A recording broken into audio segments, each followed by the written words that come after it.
Hello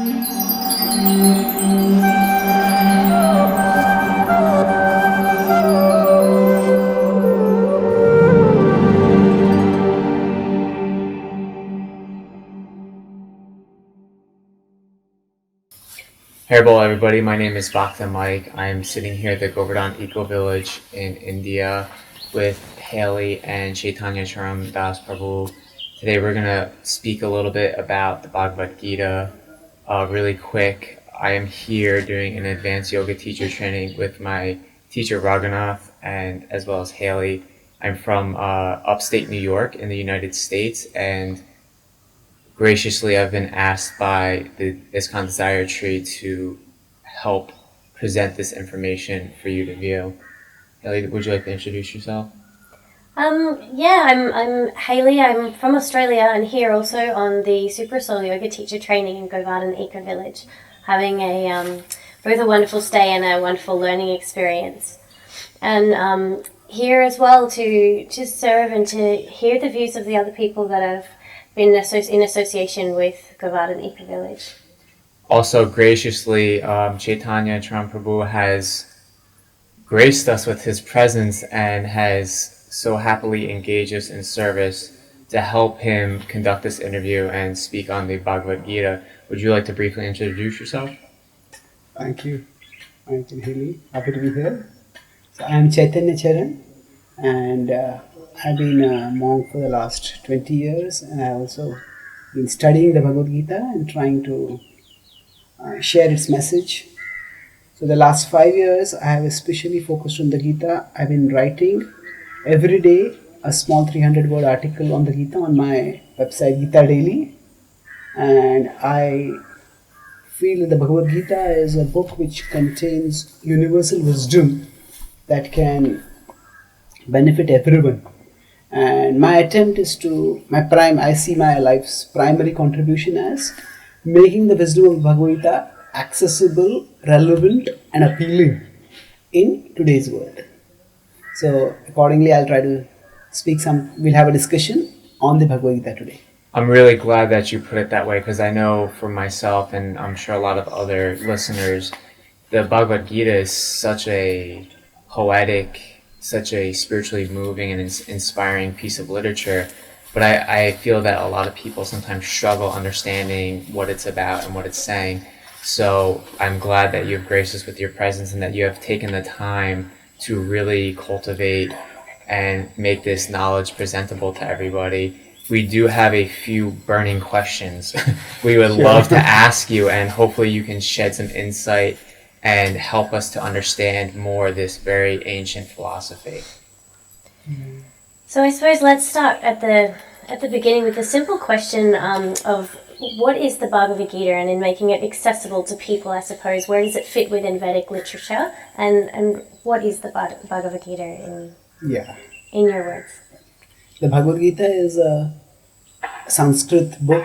It is a 700-verse poetic composition, which is a part of a much, much larger book. In fact, the Mahabharata, of which it is a part, is the world's largest poem. It is 110,000 verses, which is 7 times longer than the world's longest poems, Iliad and Odyssey combined together.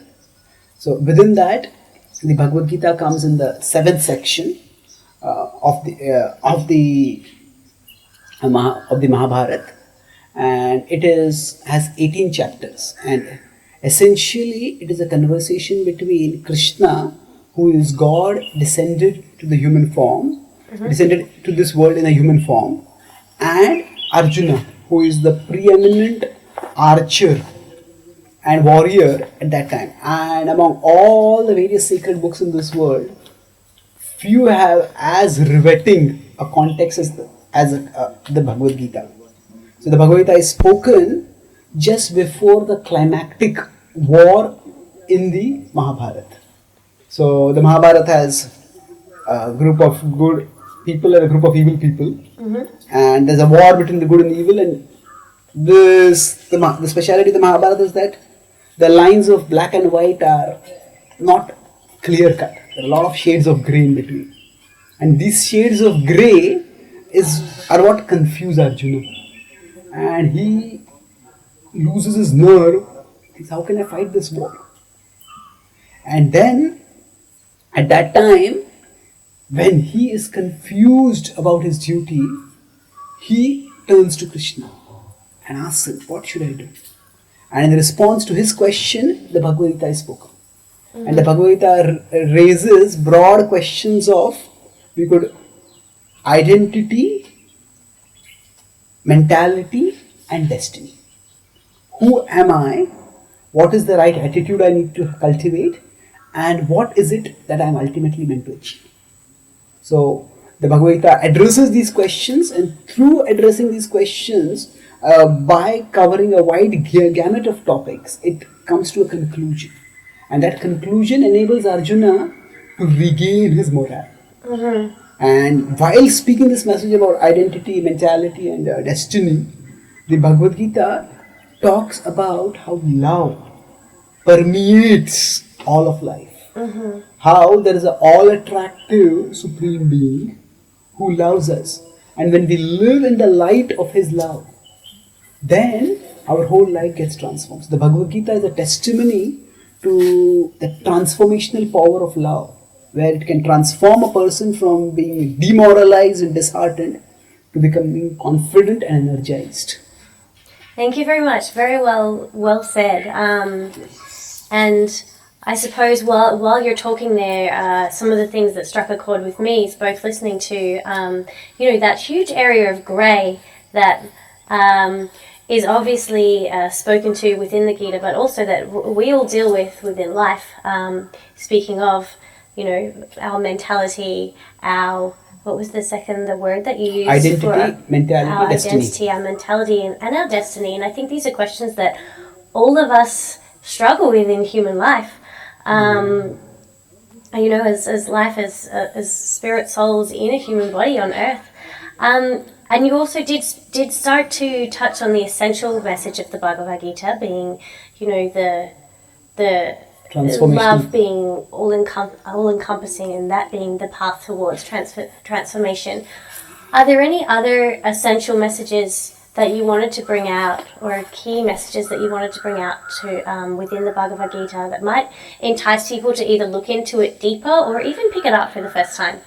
Yeah. So, you could say the Bhagavad Gita talks about 5 broad subjects. If we consider the world around us, the details about the world are endless. But in terms of broad components, we could say there is consciousness. All of us are conscious beings. So, the Bhagavad Gita uses the word soul to refer to us. So, there is consciousness or there is souls.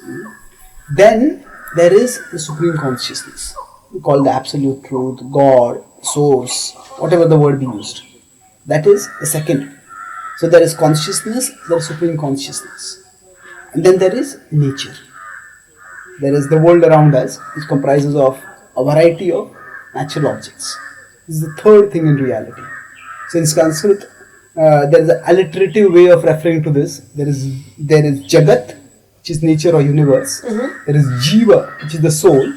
And there is Jagdish, that is God. So these three are the fundamental components of existence. Jagat, Jiva and Jagdish.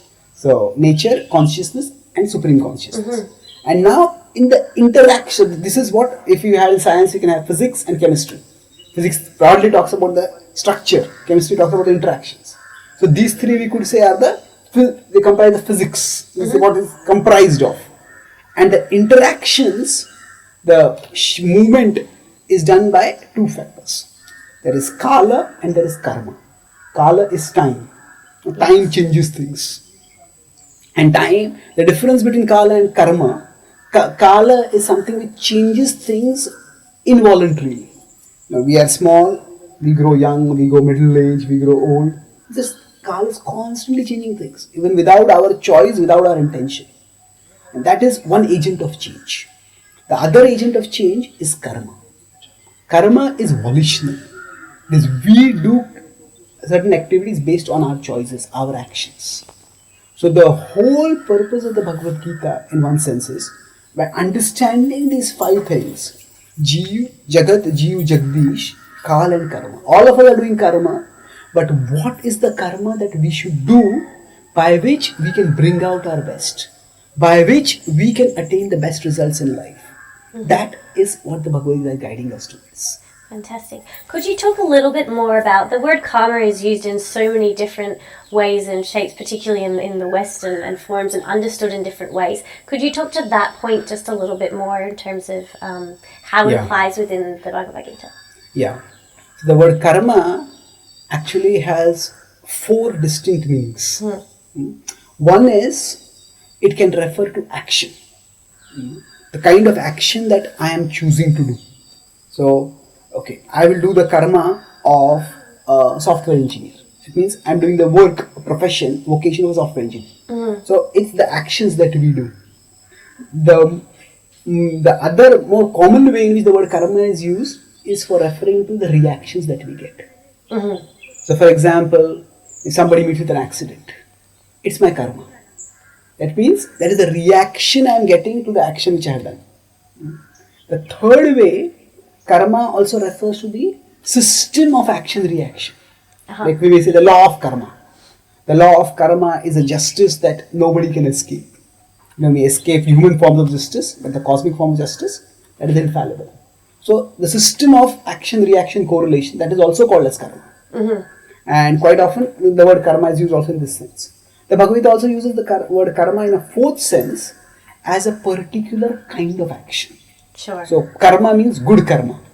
So we do good actions and we get good reactions. So the word karma is used in these different senses. In the Bhagavad Gita, when the Bhagavad Gita talks about karma, its primary focus is on guiding us towards the right kind of actions. What kind of actions should I do by which I can attain the auspicious results? Fantastic. Thank you very much. Could you also say that your karma is able to change or no? Okay. Can our karma change? Now here we are using the word karma in the second sense of the reactions that are going to come to us. So the Mahabharata talks about it. So here we could say we are using the word karma in the sense of destiny. It's something which is destined for us.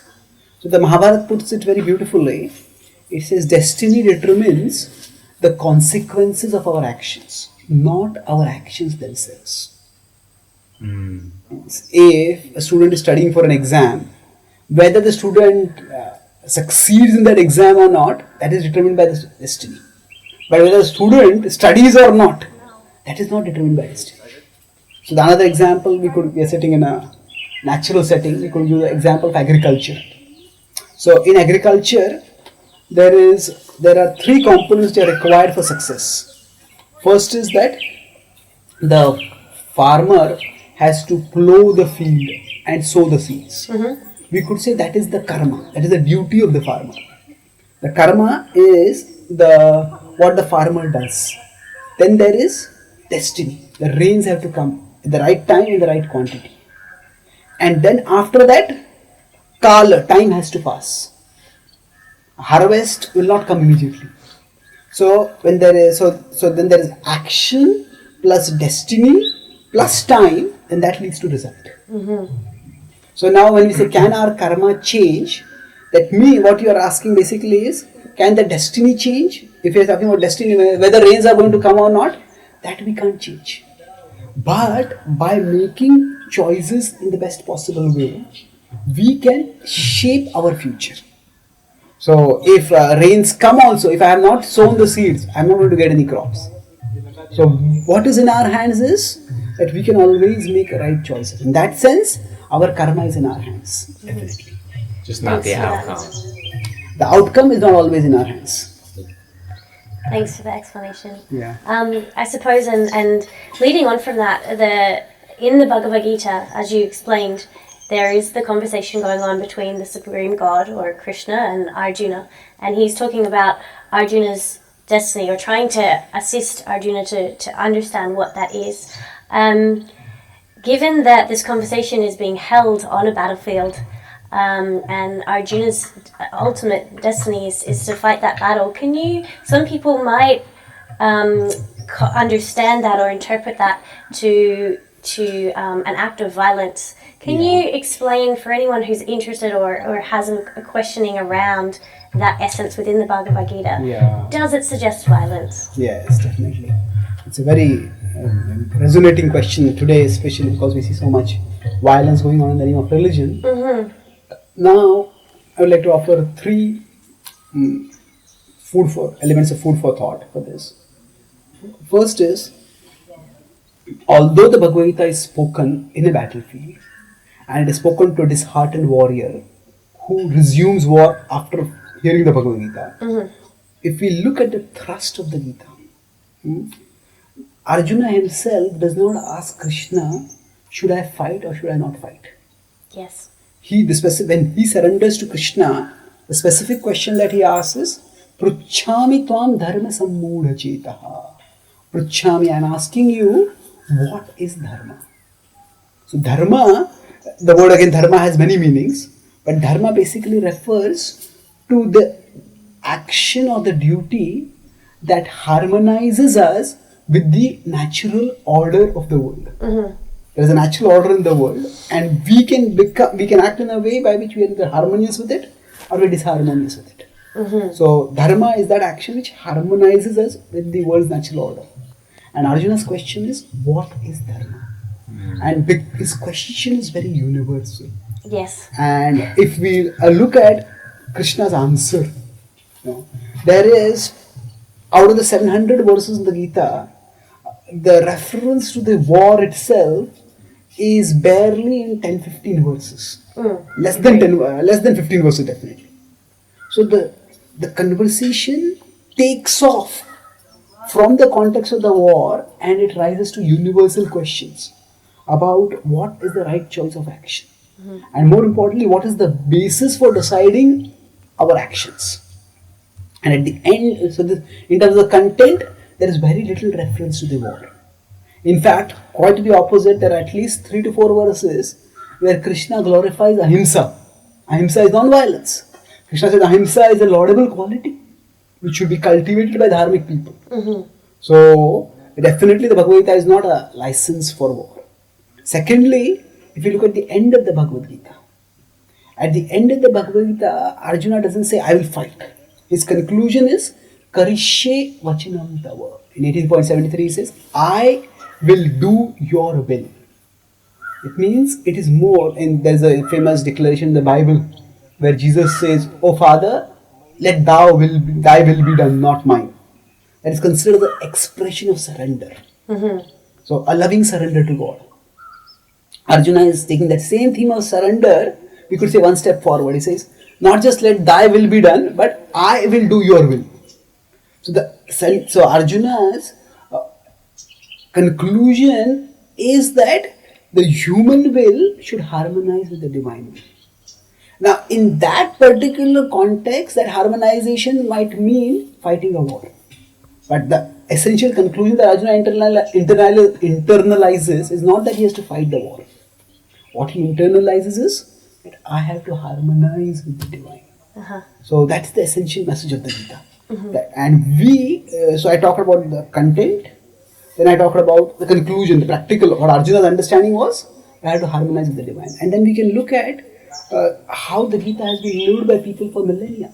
Yes. The most important commentators of the Gita, right from the 11th century, Ramanujacharya, before him Shankaracharya, they commented, and down to Bhaktivedanta Swami Srila Prabhupada. Mm-hmm. Now, they have all been very elevated spiritual saints, and none of them has ever seen the Bhagavad Gita as a call to war. Yes. They have all seen it as the Bhagavad Gita as a call for inner transformation. Mm-hmm. So the Bhagavad Gita is essentially not about violence or about non-violence. It is about transcendence. And pursuing transcendence will require different courses of action at different times. So then we may ask, if the message of the Bhagavad Gita is not about violence, then why is this setting chosen at all? Why have a setting of war at all? So the reason is that the dramatic setting actually brings attention to the message. Yes. Because Normally people feel philosophy is for people who are armchair speculators. After I have done all my work in life, then I'll discuss some philosophy. Sure. But the Bhagavad Gita says philosophy is not something which is isolated from life, but philosophy is what is meant to guide us in life. And who can be in a setting which requires a more urgent action than a warrior on a battlefield? Sure. He's not deciding if he's going to have a latte or a cappuccino in the morning, right? It's really great context. Yeah, thank you. I really appreciate that analogy because I always wonder too, why was it set right at the beginning of this massive war that's about to happen? And I like how you explain how it impresses the importance of the urgency of studying these types of things. If I could also ask maybe a question. You mentioned the ultimate theme of the Gita is to align our will with the divine will and to transcend. Would you say that supports in the 18th chapter, I believe it's verse 66, where Krishna tells Arjuna to abandon at that point all dharma and to offer service to him? Yeah, that's the theme. In the 18.6, Krishna says, Sarva dharman parityajya mam ekam sharanam vraja. So just give up all varieties of dharma and surrender to me. Now this is also sometimes a disturbing message, because dharma is something which is considered good. Dharma is duty or religion. And why is Krishna telling Arjuna to give up dharma? So here the thrust is not to give up dharma, but it is to take up the purpose of dharma, that is mamekam sharanam vraja. That is to learn to surrender to God, to love God. So whatever we are doing in life, the ultimate purpose should be to love God. So if we look at the start of the Bhagavad Gita, Arjuna has a conflict over dharma, a dilemma. Because there are two dharmas which are pulling him in two different directions. Sometimes in today's life we may see that, say we are a family member and we are also a professional. So maybe our job pulls us in one direction and our family obligations pull us in another direction. So where do we go in two directions? So like that, Arjuna also had two pullings. So he was a warrior. His warrior's duty required him to fight. But he was also the member of a particular dynasty. So there was Kshatriya Dharma and there was Kula Dharma. He was a member of a dynasty and the members of his own dynasty were on the other side. So as a family member, he said, I cannot fight against my family members. So which duty should I follow? My duty as a family member or my duty as a fighter, as a warrior? So he was confused about that. So what Krishna's answer is that don't get confused about specific duties. Focus on the ultimate purpose. The ultimate purpose, whether by doing your duty as a family member or as a professional, is that we all are meant to move closer to God. So do that duty which will help you to move closer to God. That's a very elegant way of explaining it, because I know I've been to several Gita studies, as well as when I first started studying Bhagavad Gita, it was so confusing. In the beginning, he's saying to do your dharma, then in the end, he's saying don't do your dharma and serve unto me. So I appreciate you explaining it to that way. It helps me understand more, and I'm sure it would help viewers also understand. Yeah, so one of the key principles of Gita is that dharma itself is multi-level.